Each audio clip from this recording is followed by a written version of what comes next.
Welcome to Founder Talk Show. In this episode, we are featuring Manive, a company that is into men wellness and grooming products.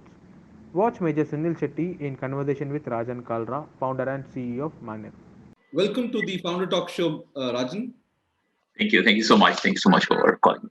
Let's start by understanding, the meaning behind your brand name called Manive. Okay.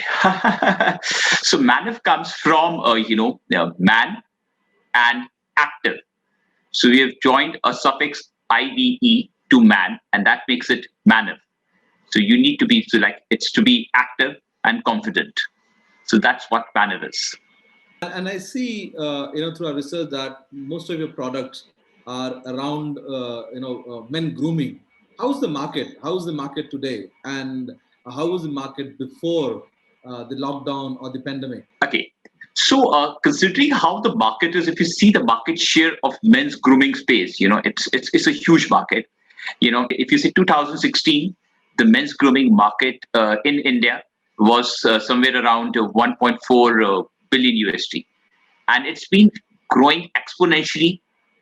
Say around 15% CBGR, you can on true value terms. So it's going to be somewhere around maybe around 3.3, 3.4 billion USD by 2022, by next year.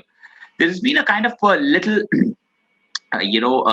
disruption. The lockdown has caused a kind of a disruption, but the growth has actually increased even during lockdown, because what has happened is there is more of self grooming now in your house. People have started doing self grooming. So there has not been any negative trend as far as the male's grooming is concerned. Attracted my attention was the beard oil that you have. Okay. When did this all start? How I've not been able to keep a track of when this trend of men growing, going back to our olden age where men were growing beard, that has taken up in a big way. When did it start? And what percentage of your business comes from this particular product? Okay. See, okay, that's a very interesting question, actually. If you see the traditionally in India, beard and mustache has always been somewhere, it has always been part of our tradition. It's been part of the men's pride. And you see a lot of communities in India, whether it is Rajput, Sikh, the southern you have, kings, they've always taken mustache as a matter of pride with them. So somewhere down the line, it was somewhere back with us. And now what has happened is, this has only, with Bollywood, with social media, and you see a lot of, cricketers like Virat Kohli. So they have only added to, a kind of a younger generation getting more into it. And now we have products also. So beard oil is one of it. You have beard wax. You have a lot of products which are associated to actually do it. Functional products which are available in the market, which were not available earlier. See, the entire trend of men's grooming has actually evolved with time. You just see 10 years back. So at that particular time, the grooming was only a haircut, shaving, and maybe a fragrance. So that was what all you have for men's grooming. Today, if you see, the entire objective has changed. Today, the objective for men is more to feel good, more of professional success, to look different from the crowd. So men want to experiment, and that experiment. So beard, everything. So these are all in totality coming up with new ideas and new trends, which are just joining up and actually showing this growth. As far as the beard oil in our portfolio is concerned, so this is one of our main products. That's our flagship product, and we can say 40% of our sales come from beard and beard products actually.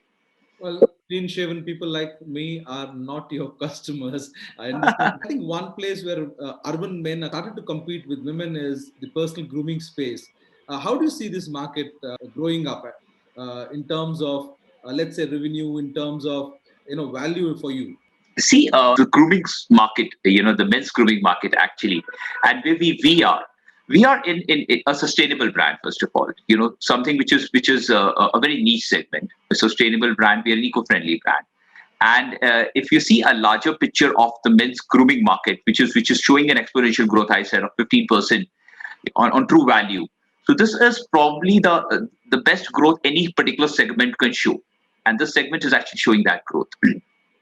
And and we come in even more niche in that particular segment. So we are in a segment which will grow, and we will be able to make a sustainable brand. And yet, this is a particular segment which probably may not attract the eco segment. The what you call as the eco-friendly products for men grooming, and this probably may not attract the biggies because it is still showing growth niche, but not going to attract the biggies. So we are in that space actually. Experiencing in rural India, and you're typically a B2C company. Yes, we are B2C. What kind of traction are you looking from seeing or experiencing in rural India? See, we also have rural India is when we speak our revenue channels are online channels. So for me, my major revenue channels are all online. So we've been able to connect every part. Specifically, if you see rural India, they are equally with social media. They're equally well connected. They're equally aware. The awareness level has increased many-fold. So they are equally looking for products which are for feel good factor, lifestyle products. They're already selling in these markets. Our market from a tier 2 and tier 3 city as of now is around 35%, which I feel is going to be anyway growing. It's growing actually. So coming to your personal journey, you've been in the hotel industry or the hospitality industry. Yeah. What got you into men grooming? Okay. So I've been in the hospitality industry since last more than a decade, and I've traveled around the world, and been in some of the most luxurious of spas. And spas have always fascinated me. This is something which has always fascinated me. The aromas, the way luxury spas are made, and this is part of any of the luxury hotels if you go across. And this is something which has always fascinated me. And the biggest thing which I've always felt is, and I used to always feel is that if you go to a spa, for instance, and you just enter a spa without even getting a treatment done, when you're just sitting in a spa, the aromas, the moment you enter, will start making you feel good. You start feeling good the moment you enter a spa, and that has always fascinated me. Why can't I have these similar aromas in products and use it in my house? Why can't I have that spa experience in my own house? And this has been a very, very strong inspiration for me, and I could always relate to it. That yes, we need to fill this gap to have products which are catering to that kind of lifestyle segment, and which makes you take that spa at your house. And that's what it is, and that's what I've actually given me that opportunity, and that's where we came with Manive. I hope you also supply to the hotels, because wherever I go, the soaps kind of tend to smell the same. They're not different. So see, okay. So what happens is that we do have apps with a couple of hotels as well, and we make certain very exclusive products as well as even the soaps are concerned. It just so happens that we are also blending. What happens with Manive is we are inspired by nature. We are inspired. We have taken a deep dive into aromatherapy, and we are also inspired by the traditional Indian recipes. So somewhere we are blending everything to come up with a product which is an ethical product as well. A product which is eco-friendly, cruelty-free, as well as a sustainable product, a guilt-free kind of a product. So this is something specifically in the bathing category. We've been able to do some fantastic products to come up with, and we are as of now expanding. We've not since it's an exclusive product, so you are on it is just a stage of development. Where we are coming up with these products in certain hotels. We are specifically on luxury retreats. We've been able to sign up with 2 very, very high-end luxury retreats where you see our products selling as of now. Mrs. Kalra and your co-founder is a big believer of anti-cruelty. Can you talk about that? Okay. See, cruelty and this is something to do with, again, we wanted to come with an ethical brand. And if you see how the entire things across the globe, if you visit Europe or you see US, I get this is kind of something which is coming up in a very big way, where people are looking for pure, natural, cruelty-free, and eco-friendly, sustainable brands. In India, we still have to catch up. There's a lot to catch up. There's a huge gap. As I said, this is something which is just coming up in India, we're actually going to see products which are going to be more towards pure natural products, which are more towards products without using the animal, animal ingredients derived from animal sources, and coming up with more of a vegan product, coming up with products which are not tested on animals as well. So this is something which we are just, I feel we're just getting exposed to it, and sooner this will only catch up more. And as far as the good part is, which I have actually seen after I've entered, is that vegetarian products are actually preferred in a lot of markets, especially on certain Western markets. We have seen a preference of people actually asking for it. What exactly they actually wanted to understand. I actually did recently an event in Jamnagar in Gujarat, and I was actually surprised that people were literally in the mall. They literally, I actually try to understand what is vegetarian in a soap. So they need to sell that, okay, this is a soap which is without any animal fat, without any bee wax, without any milk product as well. So that is what we are calling as cruelty free from a vegan soap. So it's very small scale, but I feel that this is going to grow up. This is going to grow up. And you get all your products are customized, meaning you get them manufactured for yourself. Is that correct? Yes. We are completely, the entire recipes are our recipes, and we are very, very specific on it. So all these products are completely customized products, which we make it. And when I say customized, in the sense, we've been able to, so these products are being well researched, and then we have come up in the market. So you will not see, for instance, if I have a detan soap for men, like I have a soap of detan soap, which is by the name Wood, and it uses Upton. Now, Upton, if you see, is easily one of the most used Indian recipe across. You will see this recipe very well defined. But you will not find a men's soap which has Upton in it, which is a scrub, and it is a very well defined. It's a known detan scrub. So we have come up with something which is like a detan scrub Upton soap for men. So this is just one example for it, but most of our products are very, we've gone to those deep dive into these recipes to really come up with products which are easily functional products for men in India.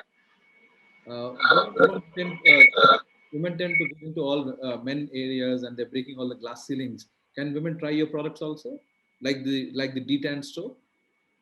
That would be see, usually women will usually buy the products, so your customers are going to be big time, like whether they're buying for their men or they're buying for themselves is a tricky question to answer, actually.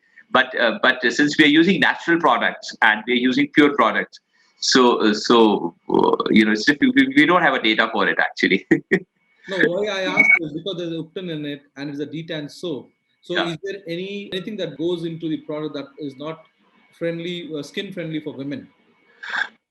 Not exactly. We could say it makes skin friendly for women. They're of course, they are natural products, so they'll definitely not have any side effects to it. But it is always that, we work. Men's skin is different. Men have a thicker skin, and so we've actually worked on that as well. So because men will usually need soaps. They are more oily. You've got more sebaceous glands in them. So we have actually catered our products. We have actually designed our products for men, and men are looking for their products. So it's not that women can't use it. Anybody can use it, actually. But our products are more specific to men, actually. It's a men-specific brand. Now, coming to the business side of it, Yeah. what's the turnover you're doing, or in the last 3 years, or this year in specific? Okay, so we have, we're actually just a 2-year-old company. Okay, and we've just picked up. We're doing a decent growth of 12%. We're showing a growth of 12%. But I would rather put it that last year, with COVID coming in, it was a tricky operational and a tricky challenge for us. But we're showing a decent growth as of now, and we expect the growth to happen continuously for next. Now we're coming up, we're again coming to that normalcy, so it's probably going to be better in the coming years to come. So finally, coming to the end, My Startup TV, the channel for startups and entrepreneurs like you. What are your thoughts when you look at our channel? I like this question actually again. See, for an entrepreneur, I feel entrepreneur, something which is we see a lot of social media, but some real facts which I have actually which probably I feel that should be spoken about is that if you're coming up with an idea, firstly it should be a desirable idea. You should always make a desirable plan for that idea, that this is something which is going to be there after 3 years, after 5 years. Make a 5 years plan. Any entrepreneur making anything out of it, just make sure that you make a plan for next 5 years. That this is my plan for next 5 years, because things are going to change. There's new developments coming in. People are going to copy. There are new things coming in. You make sure that your product is desirable after 5 years as well. So we need to work on that. Make a proper plan on that. Second part would be the mostly which somewhere people miss on it is a system. From the day one, whether you have 3 people, 5 people, put a system, because this system is going to only grow. You need to have a proper system in place. Like you have attractive products, you have your integrated manufacturing, you have your logistic, which is well oiled. You have a good connect with your marketing, your online channels. So this is something, the system is only going to grow. So make sure that you make a well oiled, well structured system in place. Thirdly, I would feel that we need to be very well defined your role. This is again something which I feel, because I meet quite a few of my like-minded people, and I have seen that this is something which would be, initially you probably are going to be, say for instance, you're going to formulate your strategy and you're going to do selling as well, and then later on you grow on. So make sure that you keep on, as a founder member, you should always keep on redefining that, this is what I'm doing now, and now I need to do this, and I need to automate certain factors, certain things to other people. And then I feel the fourth part probably would be, which is very crucial here, is, and which is good right now for the entrepreneurs, is a gig economy, where you can actually, and this is, I have really worked, I actually have a freelance pool with me, because you are getting the best of web designers, you're getting the best of writers, best of marketing, salespeople, everything. Use the gig economy. Hire the best of people who are, because the best part is these are people who are self-motivated and independent. And this is something which any entrepreneur needs in a team. They need people who are self-motivated and independent people. And with this gig economy, you can actually use those freelancers, youngsters, to do a lot of permutations, to add a lot of people in your team. So which is good. So these are probably, you plan it, you put a system to it, define yourself, define your roles, hiring, and that's about it. That's about it. That will all your the experience that you shared, the tips that you shared would be of great help to budding entrepreneurs. Thank you. Thank you. Do you have a message for My Startup TV? We are the channel for entrepreneurs like you, early startups. What do you think about My Startup TV? I guess this is a great initiative. This is simply a great initiative, because I've always felt that you have a platform not only which gives a lot of insight into an entrepreneur, it also gives you ideas how to take forward. A lot of budding out entrepreneurs will always look for what should I miss on and what should I do. So this is something which is great. It's a great initiative. I really like it. Appreciate it. Thank you, Mr. Rajan. Thank you for joining us, and we hope to host you in one of our panel talks when we talk about men grooming and the product around men. Sure, 100%. Yeah, please. Thank you so much. Thank you.